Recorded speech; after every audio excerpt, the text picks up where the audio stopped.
Welcome, everybody. You are watching the Piedmont Trails channel, and we are live from the attic this evening. The attic is where everything, all the research and documents come together for Piedmont Trails. And I want to welcome each and every one of you for joining me this evening.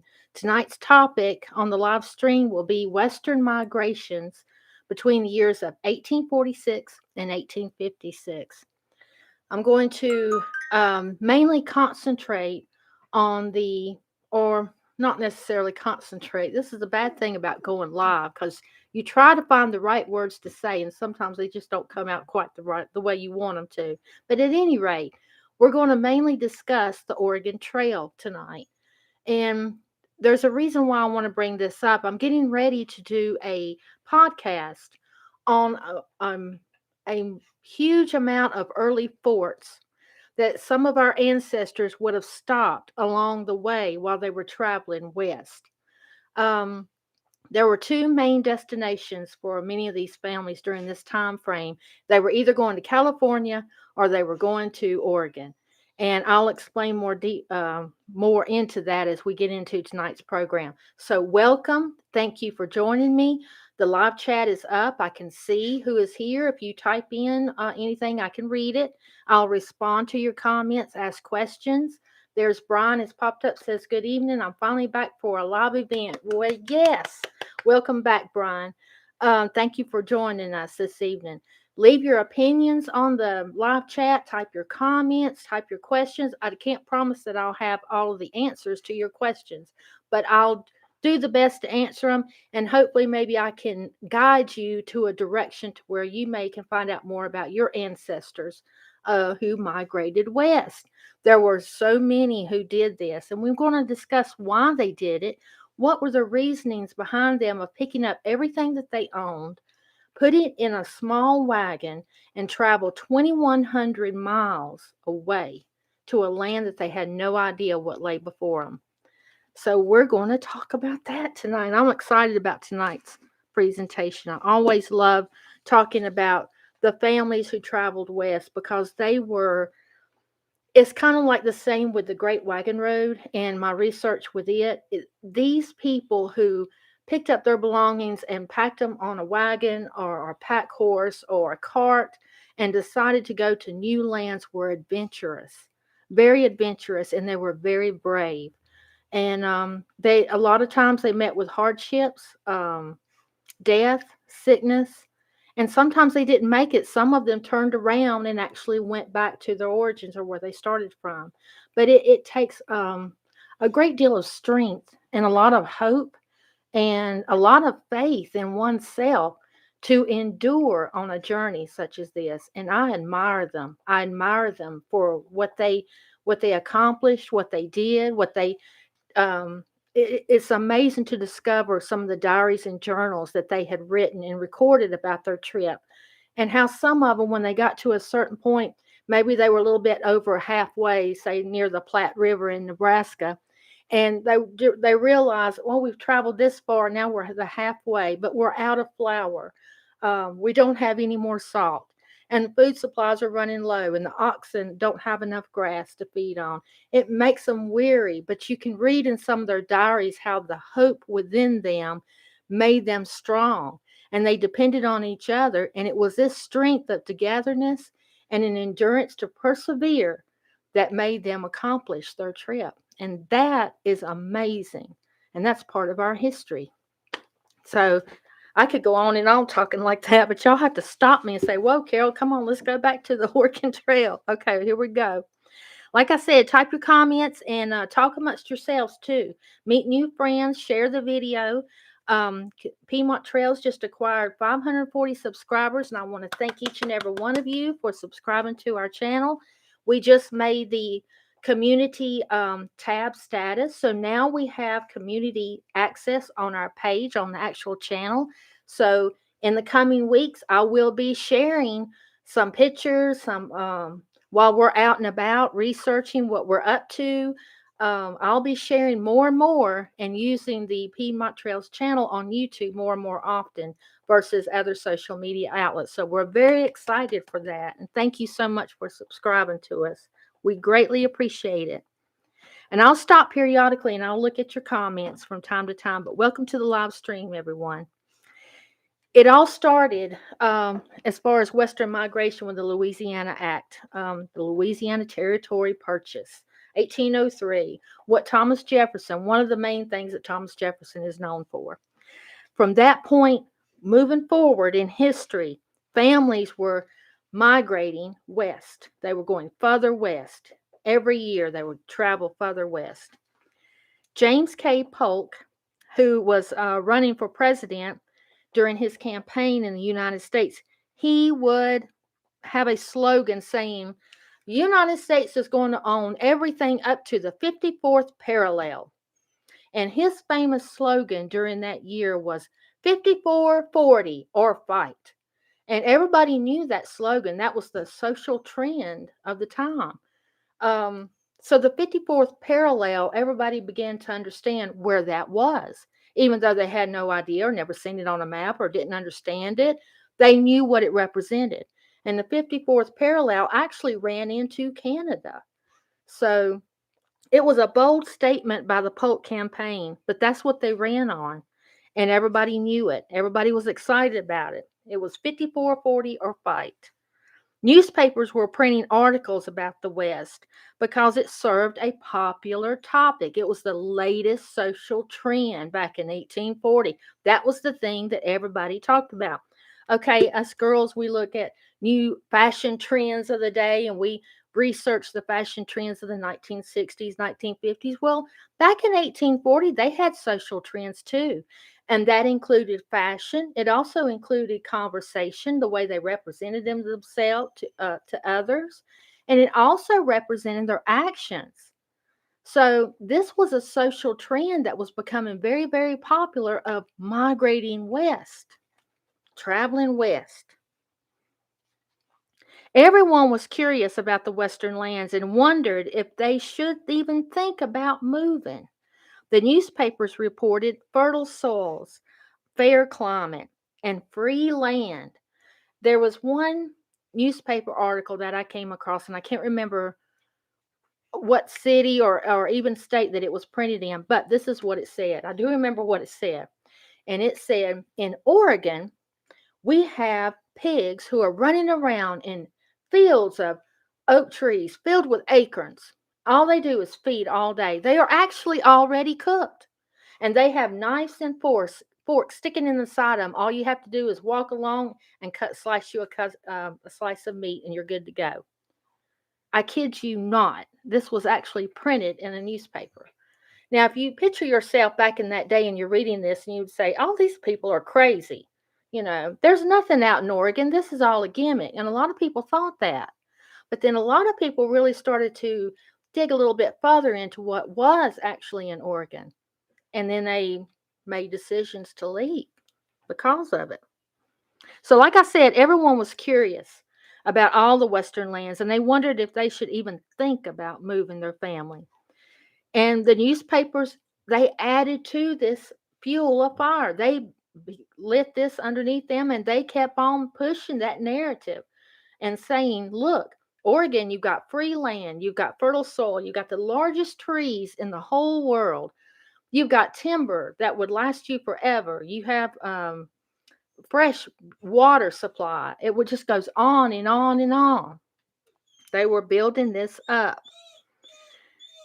So when Texas became a republic, and this was in 1836, present-day California, Nevada, Utah, Arizona, New Mexico, and portions of Wyoming and Colorado were all Mexican territory. They were all a territory of Mexico. This is in 1836.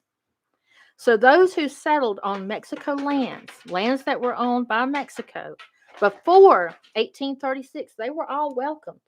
So if you suspect that you have ancestors who may have traveled into these lands and settled, it is a very good possibility. And I encourage you to dig into it further because Mexico welcomed each and every one of these families.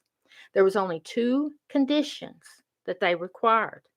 One of them was that they needed to become a citizen of Mexico. And the other one was they had to be a Catholic by religious standpoint. They had to be attend Catholic services, abide by the Catholic religion. They had to be a Catholic, and they had to be a citizen of Mexico. That was the only requirements. Outside of that, they were free to do what they wished, and they were welcomed in these territories. That was in 1836. Great Britain claimed the lands called Oregon, and the United States was about to possibly enter in not just one war, but two wars in the years coming up. One was with Mexico, and one was with Great Britain. But we ended up with not going back to war with Great Britain, but we did end up fighting in the Mexican American War during 1846 through 1848. Sam Houston stated in 1844, now this is in 1844, he says Texas would own not only California, but all of Oregon too, if they were not allowed to be a state in the United States. But then Sam Houston went further, and he stated that Texas would seek the lands within Arkansas, Louisiana, Tennessee, Mississippi, Alabama, Georgia, Florida, the Carolinas, and Virginia. You can sense a sense of unrest within the people and the nation with everything that was going on with Texas. Everybody heard about it. Everybody knew about the Battle of the Alamo, and Texas not being quickly accepted in as a state. You can see the restlessness in the people, and just in by what Sam Houston's words are saying. So he's pretty much saying, we'll just take over all of this, and the United States won't be anymore. It will be Texas.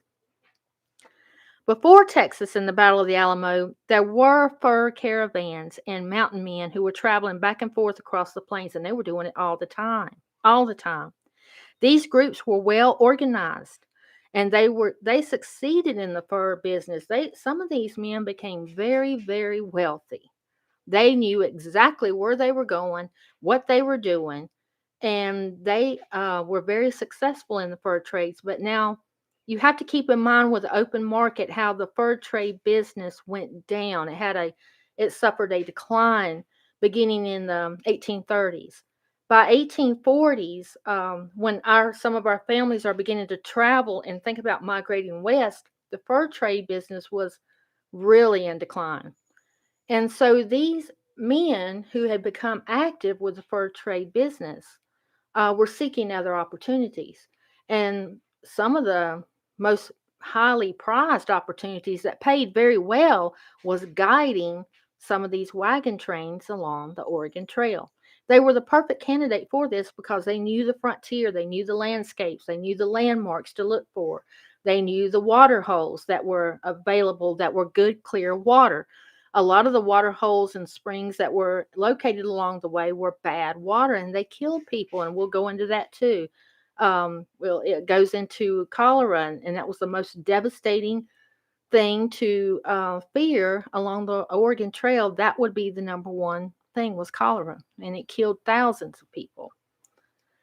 But yes, fur mountain men were the number one guides for sure.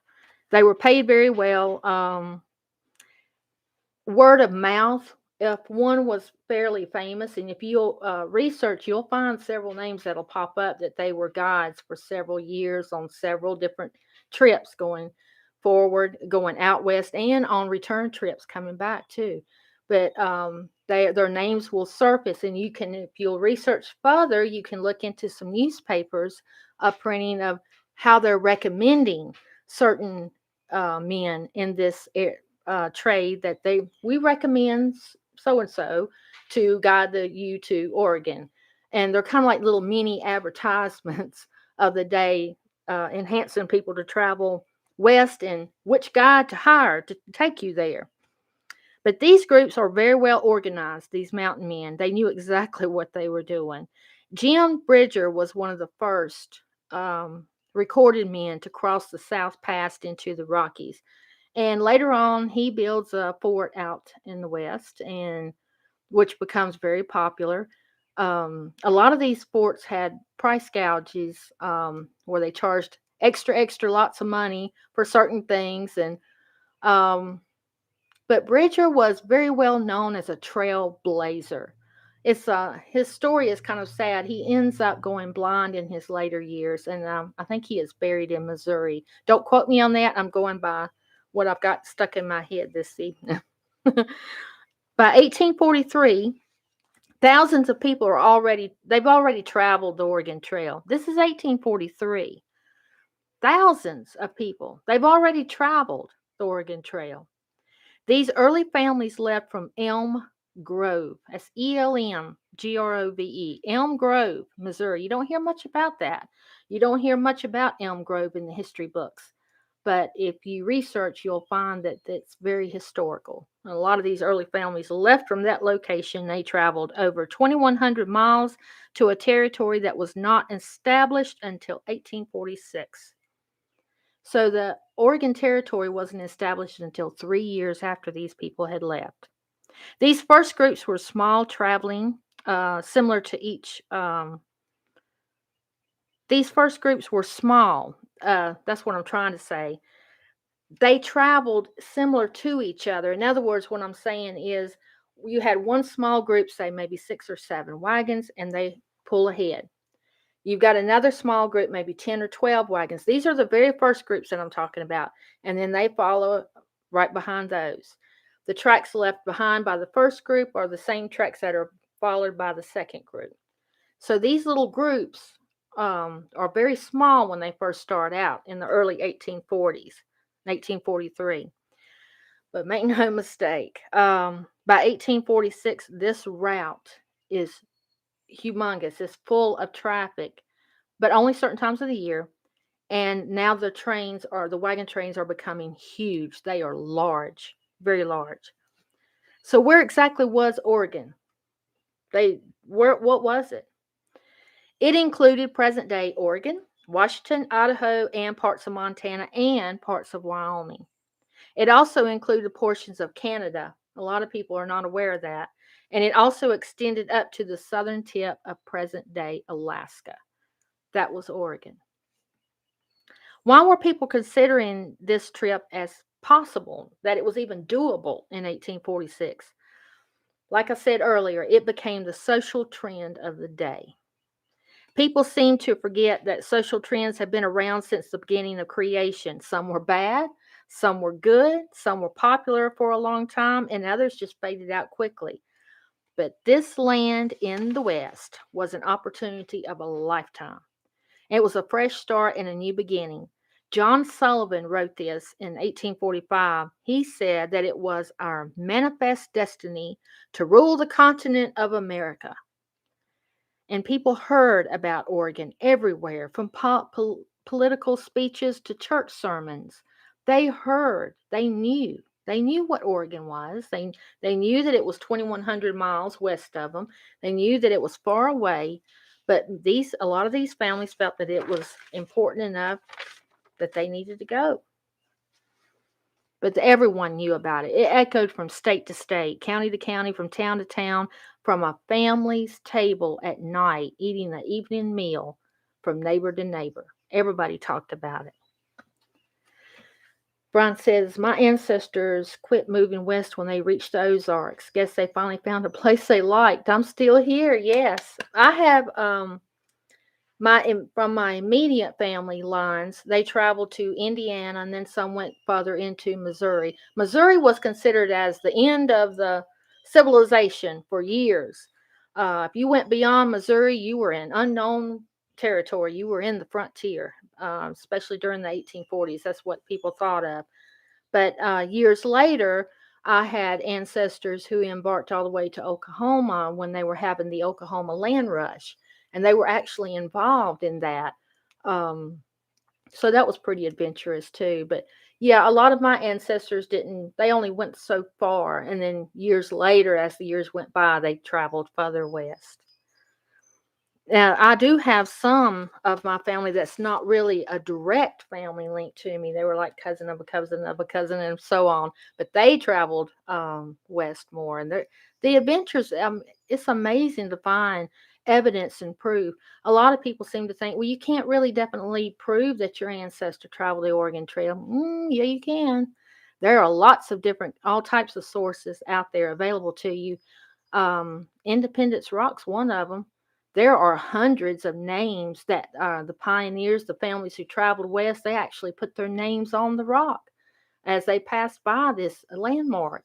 They were thrilled to do that, and it became the trend to do as they went past Independence Rock. So that's evidence to me too that the name was there and a certain date. Some are initials, and there are also graves along the way. But I'm getting ahead of myself. Let's stop. Okay, I want to say a few things here at this point.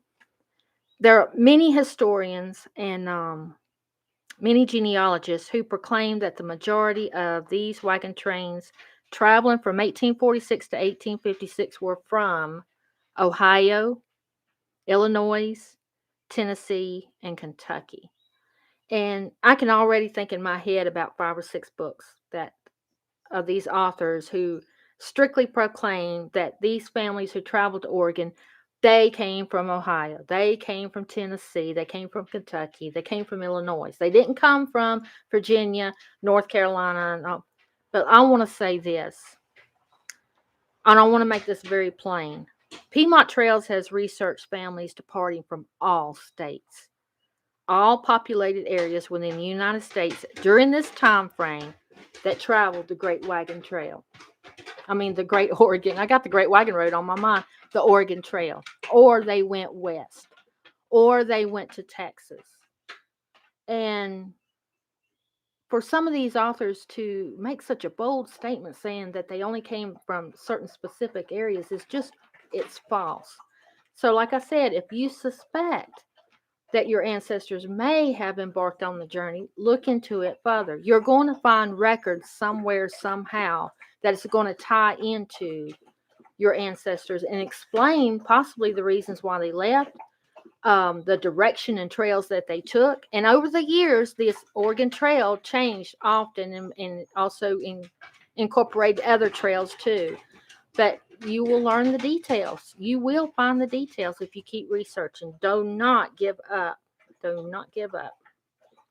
Okay, so there's one more thing that I want to say too about several scenarios over the trail, and this pertains to the Native Americans and several of the tribes. You know, a lot of the historical books and um, pamphlets, and I even saw a documentation from a historical society. It was the other day that proclaimed this, that the families were in fear of their lives as they traveled the Oregon Trail because of the Native Americans and the different various tribes that lived within the territories that linked to the trail. This is false.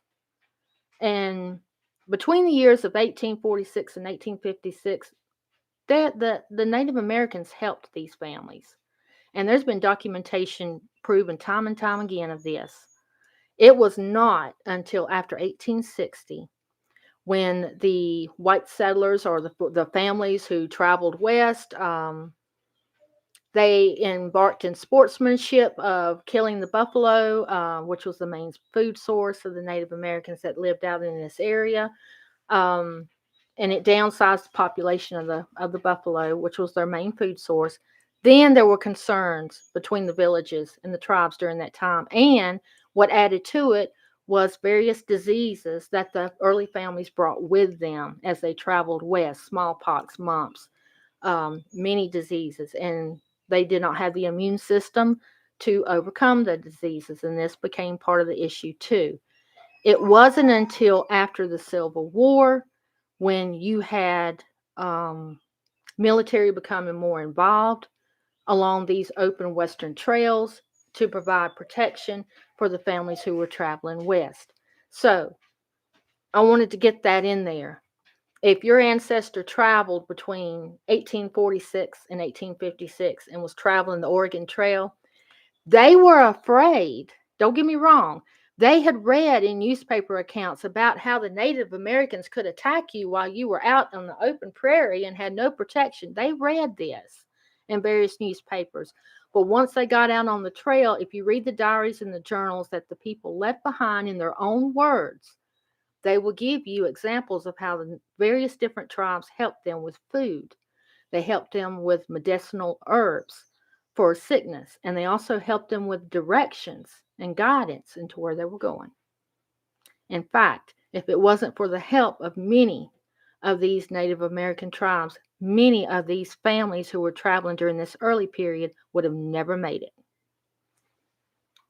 Okay, so the idea of migrating west reaches every home in the country of 1845. Every home.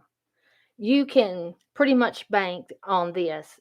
Your ancestral family is eating a meal, or they're attending church services, or they're attending a political meeting in 1845. At one time or another, Oregon or the Oregon Trail was brought up at one time or another. I urge everyone to look deeper into the Oregon Donation Land Act of 1850. If you suspect that your ancestor at one time owned property in the Oregon Territory, I urge you to dig deeper into that act. It's the Oregon Donation Land Act of 1850. I'm going to just describe a little bit about what this act was, but I want you to dig further into it so that you'll better understand how the lands were divided and all this, how they were submitted out to other people. But before Congress passed this act, the Oregon Provisional Government legalized land grants in the amount of 640 acres, and this was in the year of 1843. So I'll repeat that. It's 640 acres in 1843. If you were a married couple, you would receive 320 acres for the husband, 320 acres for the wife.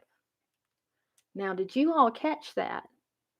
This was an opportunity for the wife of the married couple to actually own land, 320 acres in her name. Okay. By 1850, the land grants were divided by half, with 320 acres to a married couple. So to gain legal title, you had to live on the land and make improvements for 4 years. This was standard operation, pretty much. The donation land law expired. It ended 5 years later and ended in 1855. By that time, over 35,000 people had traveled to Oregon and claimed up to 2.5 million acres of land. So by 1855, 2.5 million acres of land have been claimed in the Oregon Territory. That's a lot. Most of these claims were west of the Cascade Mountains, and if you'll pull up population records and for Oregon, the territory, between the years of 1850 and 1860, you're going to see a big difference in population by over 50,000 people, easily over 50,000 people. The Oregon Trail was a yearly event. It wasn't something like the Great Wagon Road where they would usually leave at the fall of the year in autumn, early autumn, and they would arrive in North Carolina or their South Carolina, whatever their destination was, possibly Georgia, and they would arrive just before hard winter would hit. That's most popular time period for when they traveled the Great Wagon Road. But as the Oregon Trail, you had a small window of departure time in order to reach your destination before the winter hit, before the snow hit the Blue Mountains. So usually they had to leave between the second week of April, and they could wait till about the first week of May. That's about a 2-week, maybe 2.5-week window to leave Missouri. That was to leave Missouri. So these first families had to reach Missouri first. They had to get there. They had to get to Missouri first with a good wagon, a plan for all of their family members that were traveling with them, and supplies, and hopefully some monies to secure them with once they arrived to Oregon. They had to have a pretty good organized plan to do all of this. And they had to be in Missouri by the second week of April, be ready to leave before the end of the first week of May. But they had a lot of planning to do. So what did they carry with them to Missouri? Their most treasured items. And I think when you stop back and think of how difficult it must have been for some of them to leave, because they were leaving their friends, their family, their familiar surroundings, their home. And for many of these families, it was the very last time that they saw these people, their friends and family. They never saw them again, for a great many of them. For some, they never heard from them again. For others, they would write letters and hear from them through letter correspondence. But for the majority of them, they never saw these family and friends again. And it's kind of sad. It's kind of sad to think of what that farewell um, would have looked like if we had been there to witness it. Pretty sad. But at any rate, they had to reach the Missouri. They had to reach Missouri territory. So they did. It was the gateway to the western frontier, and many traveled by steamboat. I had a person to ask me the other day, though they did not. She said they didn't travel by steamboat. Well, it was popular.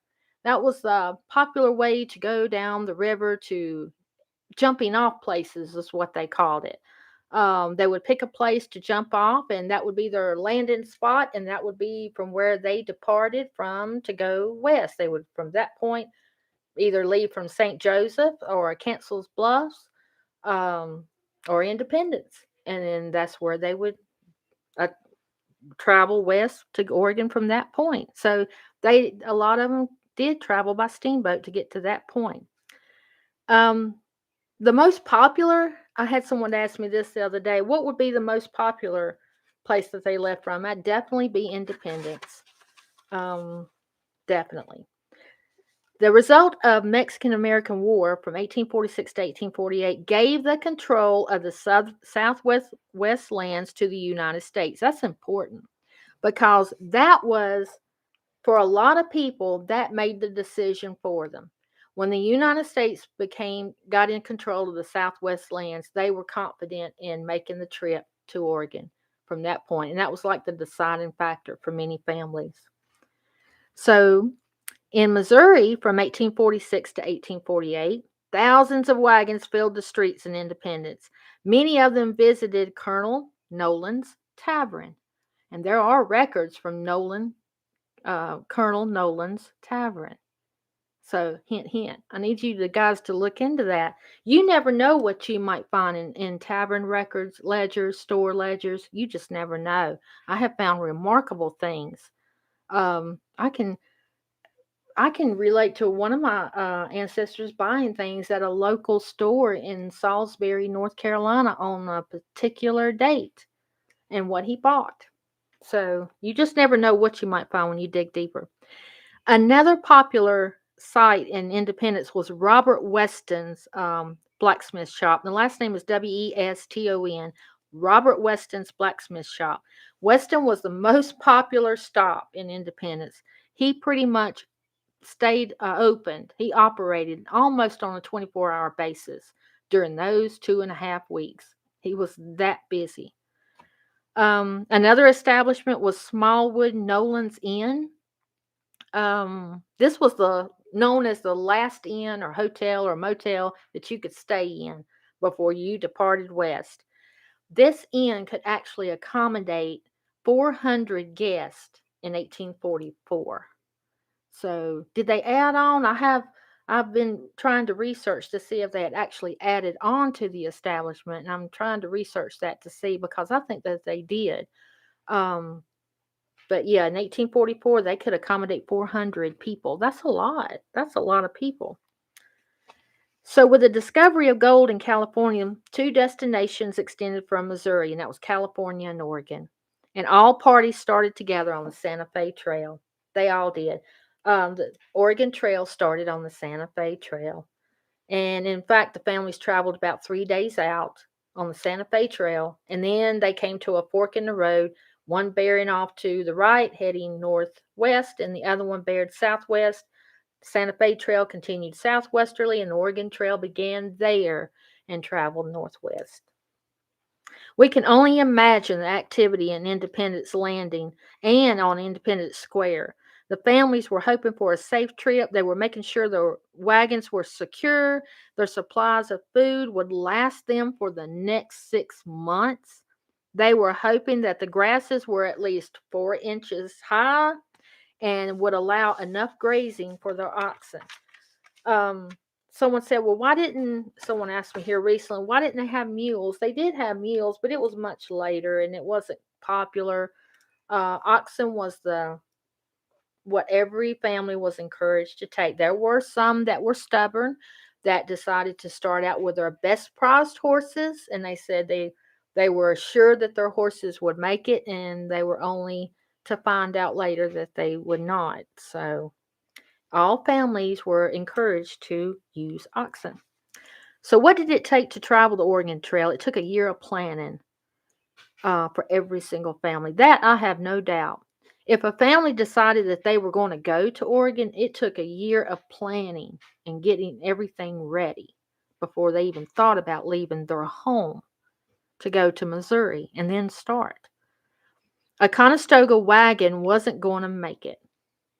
It wasn't like the trip with the Great Wagon Road. Conestoga wagons were the ideal vehicle for that time period and for the amount that they could haul and the terrain that they were traveling on. Conestoga wagons were not going to make it to Oregon. A regular farm wagon wasn't going to make it either. So a family had to have a wagon on a wide track um, with a box made of seasoned wood, about 22 inches high, 11 feet in length, with the wheels no wider than 1.75 inches, 2-inch wide wheels, and they had to be, Conestoga wagons were in with nails. You had to have bolts on your wagons going into Oregon, and there's a lot of examples in diaries and journals on why that was true. A family needed to carry tools, spare wagon parts, cooking utensils, bedding, and clothing, but the most important thing was food, firearms, and ammunition, no doubt. Food for one person traveling on the Oregon Trail from Missouri to Oregon in 1846, you would need 200 pounds of flour, a half a bushel of cornmeal, 75 pounds of bacon. This is for one person. 25 pounds of sugar, 10 pounds of salt, 5 pounds of coffee, more or less, 5 pounds of tea, more or less, half a bushel of dried beans, and a half a bushel of dried fruit. This was for each person. A family of 6, multiply that by 6, and you'd have 1,200 pounds of flour alone, just in the flour. So supplies and other items weighed heavily on the wagon, and there wasn't much room for people to ride. And some people say, well, a lot of people they could have rode in the wagons, but they just didn't. No, they didn't ride in the wagons because there wasn't much room. Although as the trip went further and further and the supplies went down, then they had more room. But still the wagons would just literally just beat you. Every little rock and uneven terrain that the wagon would hit on, there's no springs on these wagons. So every time you hit a bump, it's just like a jolt. And it just bumps you with every little bump in the road. So that was one of the reasons why they decided to walk. Majority of them walked the whole 2,100 miles. Another reason is because of the dust. And the dust was so bad. I mean, you couldn't, sometimes in this one journal that I remember reading, the driver could hardly see the oxen that he was driving. And he's sitting in the wagon and he can hardly see them because of all of the dust. The dust was everywhere, everywhere. So that was another reason why a lot of the people would walk. They would join a group here at Missouri and Independence, hire a guide or guides. Sometimes these families got their monies together and they would hire 2 guides and sometimes even 3. I found a party that hired 3 guides. This is for security because a lot of these families were smart. Well, if something happens to this guide, now we've got this other one. And then they would have another backup plan. They wanted to make sure that they got it to Oregon, that they made it there. So these were just security measures that they took. And like I said, they traveled the Santa Fe Trail for 3 days until they reached the fork in the road. And I already told you about that fork in the road. Items to research. Research Independence Landing, Independence Square. Research the blacksmith shops in Independence and also look into Council's Bluffs and St. Joseph's. Look into guides that would stay or were known locally in those areas. Research that. Um, a lot of these families, it's sad to say this, but a lot of these families were not prepared for the trip.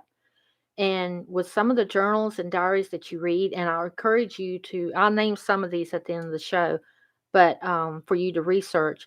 But I encourage you to look more into these because they do give you a very active vision of what it was really like out there. And a lot of these families were not prepared. They thought they were prepared, but they were not. And it's not their fault. They were adventurous in taking on the task. It's just that they were met with such, um, they called it, they had a saying back then that you don't want to ever meet the elephant. That was a saying back on the trail, that the elephant was just so overwhelming. It would cause, it could be an accident with the wagon. It could be sickness with a family member. They called that the elephant. Or it could be, devastating to the livestock. Maybe one the oxen became sick and died. Um, Various different things. Anything that happened in a negative light was referred to as the elephant. Some people would be um, mentally incapable of traveling the Oregon Trail because depression would set in, anxiety, fears. Um, there was one particular lady, and I can't remember her name, but she refused once they reached the Platte River in Nebraska. She refused to travel further. I don't know if they had reached Three Island crossing there, but she was at the Platte River and she just refused to go any further. Her family debated on it and they left her there. They left her. Well, the husband felt bad, and so I don't know how much time. I think in the diary it says a couple of days. I don't know for sure, so don't quote me on that part. But the father feels bad, so he sends his oldest son back to retrieve his wife, his mother. And she reluctantly comes back, but you can tell that as this person is writing in the diary, it's her mental capabilities are just they're gone. She's just not thinking clearly at all. And you can tell that it's the weariness of the trip that has brought her down to this point, or it contributed to it. So there were a lot of things that happened along the way, accidents, sickness. Some people even wandered off from camp at night, and small children, they would become lost, and the the wagon train would spend a couple of days looking for them. If they couldn't find them, they could not wait. And that strikes me as terrible, that they couldn't wait long enough to go scouting in the area to find these people who actually wandered off from camp and just were never heard of again. It's terrible. Drownings occurred, and of course cholera was the worst. A lot of the people who, and for those of you who don't know about cholera, it was human and animal waste that polluted the water supply, and that's how that disease got started. But many of the people who died along the way were actually buried on the trail, and they actually rolled right over them. And there's a reason why they did that. Oh, some people say, "Well, that's just so cruel," and I just don't believe that. There it did happen, and there's a reason why they did that, to cover the scent of the loved one that was resting underneath the trail, so that the wolves and coyotes could not get to the body and damage it. So it was done for that reason. And some people were buried with stones and rocks if they were in a certain area, and that covered the body pretty well. And some markers were placed as well. But there were a lot of people who were actually buried on the trail, on the trail itself. Water was essential, and they followed the river courses for hundreds of miles. It wasn't just for, little spot here and a little spot there. No, for hundreds of miles. They would follow these river courses, the Kansas River, Little and Big Blue River. At times, the wheels were actually removed, and the wagons were sealed and caulked, and they were pulled across the current. A lot of weight to be pulling across the current. Storms and weather were dangerous too. Night temperatures, sometimes it'd get below freezing. Daytime highs would be hot and humid. No wind. Um, it would be that it'd be hard to imagine. Dust, that would create even more dust. hills with pine trees. There would be sometimes these hills that are so steep, they would literally chop down pine trees, put them in between the spokes of the rear wheels, catch the rear wheels as they were coming down this hill, attach ropes to the front of it and on the sides, lead the oxen down the hill, and then oftentimes the pine trees with the amount of weight on these wagons, it would just snap those trees in two, and it wouldn't even hold the rear wheels or lock them. That's what the purpose was. So you had accidents like that happened too. You also had alkali water, and that was pretty dangerous along the trail. It could kill oxen immediately. You had rattlesnakes were another hazard. They could be coiled up in the prairie grass and you wouldn't see them. Too much alkaline in the pH is what caused the water to be poisonous.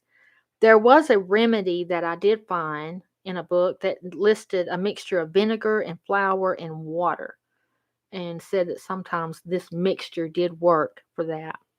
Clayton Slough was in central Wyoming, and it is just one of those alkali water holes. But I urge you to research along the Oregon Trail to find all of them because there are many. There are many, many of them.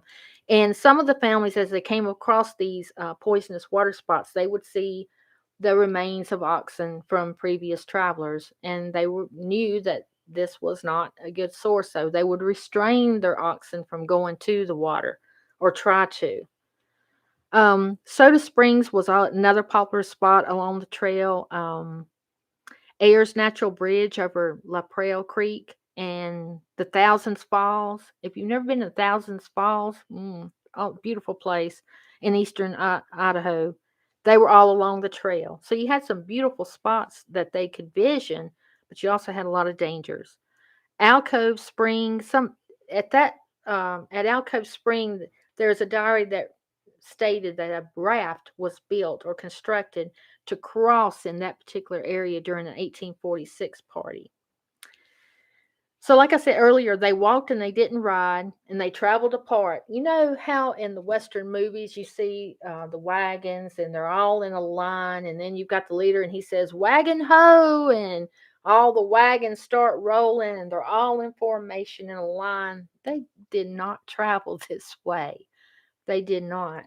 Um, they allowed distance between them. Some were over to the side, some would be over on the other side, but they didn't travel right behind one another. They did this for several reasons. To not be dust was number one, but they just did not travel that way.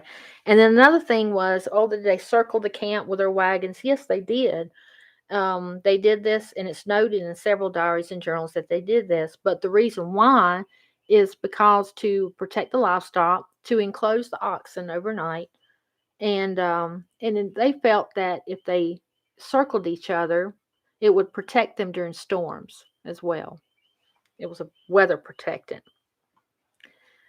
Oh, it was and I told you about the buffalo, and I'm not going to go back to the Native Americans on that. I said my piece on that. Thank you guys for listening to me on that. A natural corridor followed the Platte River, known as the Platte River Road. Um, I urge you to research the Platte River Road. You'll find huge discoveries on that. But this led families to Fort Kearney. Other forts along the way were Fort Casper, and some of these forts hold historical documents and materials. Fort Bridger, Fort Laramie, and Fort Hall. There were also other military forts, and if you look up some of the military records in this area, you will find them. Also, you need to look into the Hudson Bay Company for the fur traders. Yes, British was still in operations. The Great Britain was still had operations in this area, and they hold very good records. If your family members visited one of these Hudson Bay Company forts, they may possibility have a record of your ancestor. There's famous landmarks that the families would have recognized, or they would have heard about, or they would have read about it before they traveled on the Oregon Trail. Would have been in western Nebraska, Courthouse Rock and Jail Rock. They would have been excited to see those. They would have known what they were. Chimney Rock is another one. They would have known. Scotts Bluff.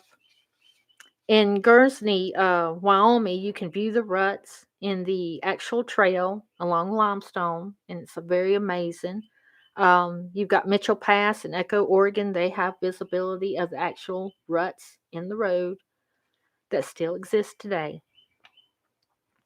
Um, Independence Rock, like I stated earlier, you can find, I don't know how many names. I would like to know, excuse me, I would love to know if someone has conducted a study on the actual names that are located on Independence Rock. And if you guys know of someone who has done that, let me know because I would love to know that. I would say there's hundreds, maybe I would say literally hundreds of names and dates on that rock. Some families discarded heavy items along the way. Once they got over past halfway, a lot of them would remove things from the wagon due to the stress on the oxen. And as they were just getting rid of these items, a lot of the people would destroy the items. They did not want anybody else using those items. And then some families actually left notes on the items stating where the item came from, who they were, and that they had their blessing to use those items in any way that they saw fit. And I think it's ironic to see how certain people react in certain situations back then. Some were filled with pride and stubbornness, and they didn't want anybody else to use their mother's trunk or their grandmother's trunk that they brought with them or whatever the item was. And then you had others who actually left a note and letting them know, hey, we left this. This is who we are, and we want you to feel free to use it. So I think it's got those types of things tell stories within themselves. Sweetwater was a refreshing sight to many of these families who were traveling. They were close to the Rocky Mountains, and this led to a passage of rock that when they come to 500 foot in height, after they reached this area, they went through Devil's Gate. And they couldn't wait to get through there. They also went through Split Rock because this pointed the way to South Pass, and they knew exactly where they were and that they were on the right route to Oregon. They reached the Snake River after this, and then the Three Island Crossing, which was the most dangerous river crossing um, on the whole Oregon Trail. And there were several of them who documented that in their diaries and journals, saying that that one was the most dangerous. And that's Three Island Crossing, and it crosses the Snake River. After that, they had to cross the Snake River one more time after they went to Three Islands Fork, and then they could see the Blue Mountains. And they were anxious to see them, to see if they were blue or to see if they were covered with snow. And they crossed over the Blue Mountains. It's a 8,200 summit. And after that, then the Columbia River came into view. Some had a choice to make from this point. They could either float down the Columbia River, or they could travel on the Barlow Road, and it's Barlow Road. Barlow Road was really, I would probably chose the Barlow Road, because the whole time you're traveling on the Barlow Road, you'd have a vision of Mount Hood in between the tree lines there. So I think I would have took that route. Um, but the only thing about Barlow Road was Laurel Hill, and it was so steep. A lot of the wagons met with great devastation trying to disembark off of that hill. So you need to look up Laurel Hill on Barlow Road. Now, the ones who traveled down the Columbia River, they were good till they reached the Cascades and the rough rapids. And then they would have to get off, because a lot of people drowned during that last leg of the journey. Yeah, it was pretty sad. Oops, excuse me. I got people trying to call me. Oh, sorry about that, guys. Um, so the Oregon Trail was much more than a road.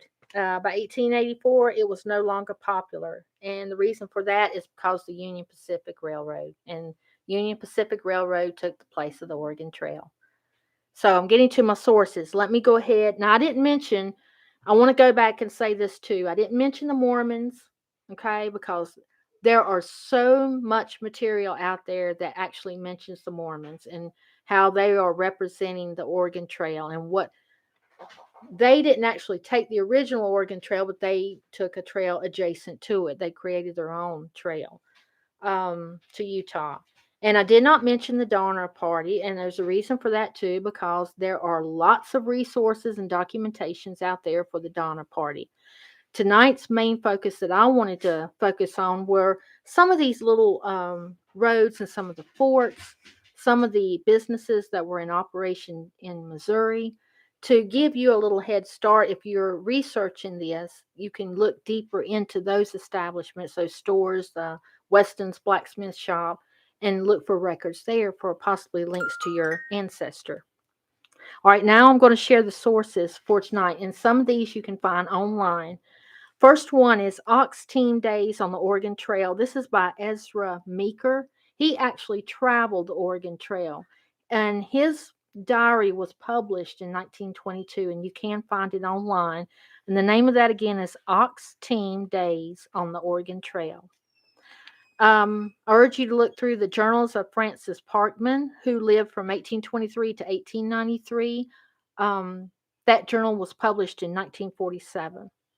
Immigrant Trails of Southern Idaho. This is a study of an investigating a study of these roads in Idaho, published by Daniel, who was written by Daniel Hutchinson and published in 1993. Very, very, very good book.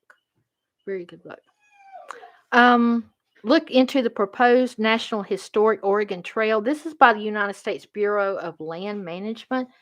If you suspect that you had family who actually loaned property in Western Territory, go through the United States Bureau of Land Management.